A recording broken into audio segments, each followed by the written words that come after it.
Call দিয়ে বলছে টাকা 10 লাখ টাকা লাগবে, 10 লাখ টাকা নিয়ে নাহলে মারি ফেলবো।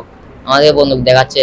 আমরা এক মাস 17 দিন আমরা প্রথমে মানে আসতেছি, আমার বন্ধু বলছে যে কক্সবাজার ঘুরতে যাবো চলো, কারণ আমরা বলছি আমরা যাব।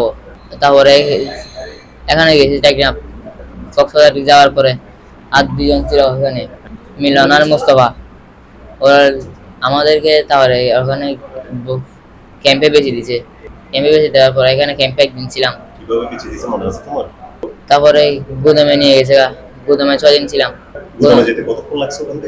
1 ঘন্টা। তারপরে এখানে থাকার পরে এখানে আরো 200-300 মানুষ আছে গুদামে, মহিলা। হ্যাঁ, মহিলা। কেমন কোন বয়স ছিল মনে আছে? আমাদের মতো ছোট বড় এবং তারপরে 5-6 দিন ছিলাম।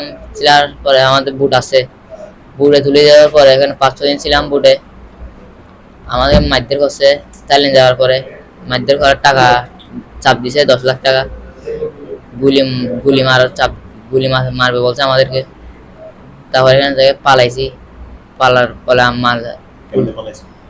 এখান থেকে এদিকে পালাবার পরে একটা মসজিদে স্থান নিছি। মসজিদ এখান থেকে আমাদেরকে ওরা আবার ধরে নিয়ে আসে, আবার একই জায়গায় আনি ফেলছে। কল দিয়ে বলছে টাকা 10 লাখ টাকা লাগবে, 10 লাখ টাকা নিয়ে নাহলে মারি ফেলবো। আমাদেরকে বন্দুক দেখাচ্ছে। চাকমা শিয়াং। আমরা এক মাস 17 দিন এখন ভালো লাগতেছে। আমার থেকে মা বাবার কাছে আছে না, চিন্তা করে নাই। ওরা আমাদেরকে গুলি দেখাইছে, গুলি দেখে বলছে যে টাকা না দিলে আমাদেরকে গুলি করে প্যাকেট করে ফাটাবে। এই জিনিসটা আইডেন্টিফাই করা, আর বিশেষ করে তাদের ভাষা আর আমাদের ভাষার মধ্যে কোনো মিল নাই। যেমন এই আসামিগুলো ধরতে গিয়ে আমাকে কিছু ট্রান্সলেটরও ব্যবহার করতে হয়েছে যারা রোহিঙ্গা ভাষা জানে। এই ভাষাগত সমস্যাগুলো আমাকে একটু বেশি ফেস করতে হয়েছে। এটা কৌশলটা ছিল মূলত মোবাইল। এখানে আসামি যে মোস্তফা, আমাদের আজান নামী আসামি, সে 1 মাস আগে মিলনের মাকে একটা ফোন দিয়েছিল। ওই নাম্বারের সূত্র ধরে আমরা বাদ বাকি ওই রোহিঙ্গা আসামিগুলাকে আমরা শনাক্ত করতে পেরেছি। মূলত একটা ফোন নাম্বার দিয়ে আমরা এই চক্রটাকে মোটামুটি আমরা আইডেন্টিফাই করতে পেরেছি। এদের সাথে আরো জড়িত আছে, এগুলো পর্যায়ক্রমে আমরা করবো। হ্যাঁ, ওই ঘর পর্যন্ত আমাদের যাওয়া লাগে না, কিন্তু আমাদের প্রস্তুতি ছিল। তার আগে আমরা ভিকটিম এবং আসামি আমরা সবই গ্রেফতার করতে পেরেছি, এই কারণে আমরা ওইখানে আমরা যাইনি। এটা আপনার অপারেশনটা মোটামুটি 1 মাস 17 দিনে ছিল, আপনারাও শুনলেন।